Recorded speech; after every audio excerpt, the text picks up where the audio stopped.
قل يا عبادي الذين أسرفوا على أنفسهم قل يا عبادي الذين أسرفوا على أنفسهم لا تقنطوا من رحمة الله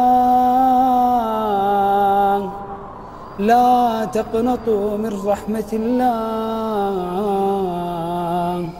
إن الله يغفر الذنوب جميعا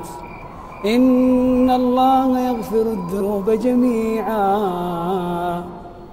إنه